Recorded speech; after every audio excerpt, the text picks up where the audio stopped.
Right then, welcome back to the channel, and today we're doing something a little bit different, but something every club probably is thinking about and probably is doing. The mid-season draft is just around the corner, and I'm stepping into the hot seat for each club that will have a pick. We're going to start with who will have pick one in West Coast Eagles, and let's not sugarcoat it.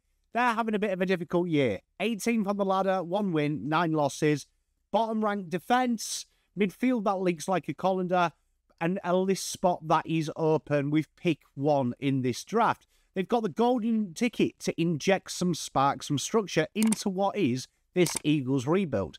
So let's run that intro and get into rebuilding the Eagles.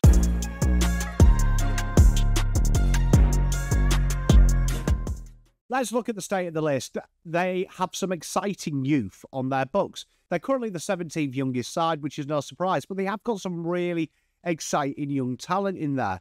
They drafted pretty well this year. They brought in Bo Allen, they brought in Job Shanahan, Tom Gross, Luca Gregor, Hamish Davis, Malachi Champion. They've also got a superstar in Harley Reid. But let's break it down. Obviously, defensively, they rank 18th for points against, shots against, scores from turnover. When the ball hits the deck in the back 50, it is really lights out. And the midfield has a real reliance on a few heads, and young Harley Reid is having to take the moniker. At the minute, they don't really have, I would say, enough coming from their senior stars, and a lot is coming from their youth. And in the forward line, they've got some really, really big names there. We know Waterman is incredible. Oscar Allen is an absolute genuine talent, their captain. Obviously, though, he has battled a few fitness issues, and there is a big contract talk about him leaving at the end of the year. Cripps and Petrocelli are nearing the back end of their year, and just for a little bit of a snapshot, they're 17th for points for, 18th for points against, 18th for opposition scores from turnover, and 18th for time in the forward half. And as we said, the age profile, they are the 17th youngest list with an average age of 23.8 and experience 59.6. And with the draft capital coming up, they only have one list spot. The big takeaway really is, what are they doing? So when we look at the last couple of years, they've brought in Brockman, Matt Flynn, Cohen Livingston, Harley Reid, Archer Reid, Clay Hall, Harvey Johnston, Lockie Rawlinson, Jack Hutchinson. Last year, they went out and got some established players, Liam Baker, Matt Owes, and Jack Graham. Bo Allen, Job Shanahan, Gross, Gregor, Davis, Champion, and Brock came in the draft period. And when you look ahead to next year, there is quite a few players out of contract. You can see here, we've got Callum Jamieson, Cheshire, Livingston, Sheed, Hutchinson, Petrocelli, Cripps, Hunt, Rawlinson, Allen, Bazo. They've got Sandy Brock out, Tim Kelly, Cole, Brockman, and Dewar. So when you look at this, you also see they've got some really healthy picks. They're going to have 3 picks inside the top 20, a decent second as well, late second, that 33 currently at the minute. They're in a real healthy place in the terms of bringing in more talent, should they want to do that. And if they lose Oscar Allen, that's only going to get better from a pick perspective. For me, when you're looking at this, they've got 2 avenues they can go down. They can keep on developing players and go for a younger player. When you look at their list, like holes and capabilities, you could go established as well. You can make a good argument. Now, when you've only got 1 pick, you've got to be clever. You only get 1 shot of this and 1 chance to add a player that not only kind of helps today, but could be part of the next phase of this rebuild. The 2-pronged approach, right? So, 1, do you plug the immediate holes? So when we look at their list, you could argue that their rooks aren't brilliant, but you would love to add in there with McGovern constantly being injured as well. Maybe a nice intercept defender, a very reliable ball user would definitely be there. And you could make an argument for halfback, rebound flank. At the minute, they've been really floating players down there. Harley Reid played down there at points. You really want a little bit of zest, don't you, down there? But then also there could be an argument for covering future risks. Oscar Allen, if he leaves, what are you doing? Are you going to draft in one? Are you going to buy an established one? That's another argument. Then you're looking at the players that you are developing yourself in that forward half. Job Shanahan, he trained as a backman and also played forward in juniors. So you've got a bit of flexibility there, and Job looks pretty good forward, it has to be said. But you can also make an argument for that. And then the archetypes that what you think you want to target, you want a bit of speed, you want a bit of intercepting and a bit of line breaking. When I look at the Eagles, I feel like that could be something that we're really looking for. If he was a key defender, you want someone strong one-on-one. That is a real big key there. And then you can have players working around him. With the draft next year, you've got players like Cooper Duff-Tyler, players like that, exciting players. You've got Curtin as well, so that kind of fits one of these modes as well. You've got to have one eye of the future as well. And then maybe there is a wild card. Do you try and get a bit creative and bring in a all forward? The Eagles, for me, need to try and just keep adding things and get this modern-day high IQ athletic mover into their list as soon as possible. So let's have a look at the big board that we've looked at. So Tom McCarthy straight away. 24 years old, playing for Richmond VFL at the minute. Halfback flanker who does pinch hit in the midfield.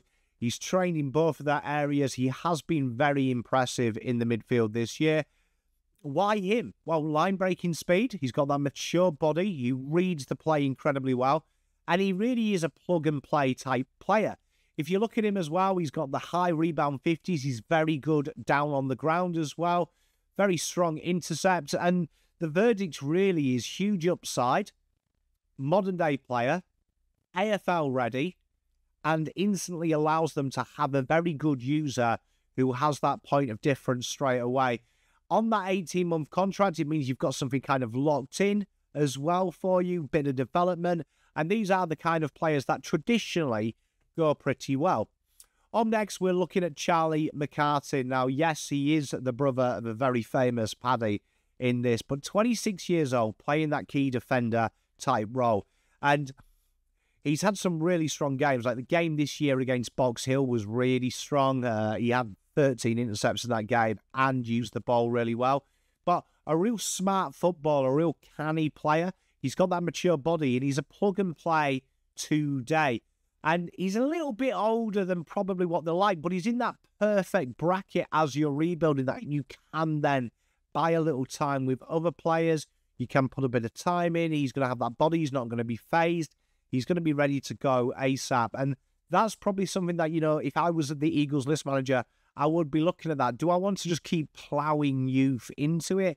Or have I got a player in mind in the draft that this guy's going to protect? Is there a player on my list where I don't really want to phase him in AFL situations yet? I'd rather use this as a stopgap for someone else. It's a really interesting predicament for them. The other one is, and there's always this misconception, I think, sometimes that the Eagles go close to home, which they do often, but they have had success with interstate footballers. But Clancy Dennis, he was very unlucky not to be picked up in the draft last year. 195, 18 years old. He was a brilliant under-18. All-Australian, was incredible one-on-one. Really, really good. Since recovering from injury, he's been playing in the Waffle reserves.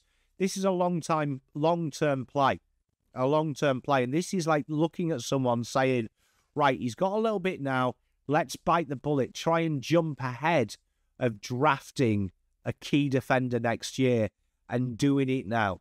And I think that Clancy Dennis would be in the top 2 rounds based on what we've seen so far in the AFL draft for this year, if you got him. Real strong, really reliable, like I say, real good football IQ, and kind of like suits that pattern that they want. So this would definitely be in my conversations.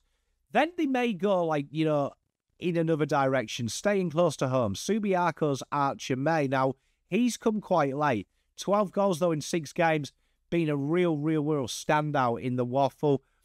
21 years old as well. 198. Incredibly strong in the air. Real good repeat efforts as well. And he's incredibly mobile for a man his size. And then this gives you the option. You've got kind of like, you know, the Oscar Allen insurance policy. But then you've also got someone like, say, Job Shanahan, who I think reads the ball incredibly well. He's got a beautiful kick of the football as well from field kick situations. That is this while you've got Jeremy McGovern on the last throws. You really put 12 months into Job, or there's going to be, 6 months left. 6 months into Job with Jeremy McGovern. Really feed him this, learning off him. Then next year, you know, you've got Jeremy McGovern will be definitely on the throws, the last throws, if he's not already. Train him up, and you've got that insurance policy there, and that could be an option for them. And then finally, we're going to look at Michael Selwood. Now, the difference between him and Tom McCarthy isn't actually that much. When you look at both of them in the terms of just pure halfbacks, He's 21 years old, 186. He's really strong at intercepts as well. Averages some real strong intercept numbers and pretty good in the air as well. He's courageous. He loses the ball really well. He's got really neat kicking skills as well. An understated weapon for me. And could he immediately fit into the AFL structure? And also, it's got that avenue there, isn't it? Because I think there's always a thing that you've got to look at. Now, Tom's 24, so it's a lot easier for a 24-year-old to up sticks and move home for the opportunity of the AFL. It shouldn't be that easy for an 18-year-old. But Selwood, if you're just looking at about halfback, this could be the option for them as well. An understated option. Now, what would I personally do? Pick one, you don't want to waste it. And while there is temptation to go young, West Coast, for me, needs someone who contributes tomorrow and has scope to grow. And that would be Tom McCarthy. The modern-day profile, he's ready to go, fits a need. It's not going to cost years of development. If he stays the same, at worst, he's going to be really good depth. But if you can get a draftee or the draftee starts to usurp Tom Evans, that's really good. And also he suits that slingshot style. It's what they're looking for. And also with him being able to play in that midfield, bit of a point of difference there. You've got an extra rotation at times. They're having to really flow and rob Peter to pay Paul at times.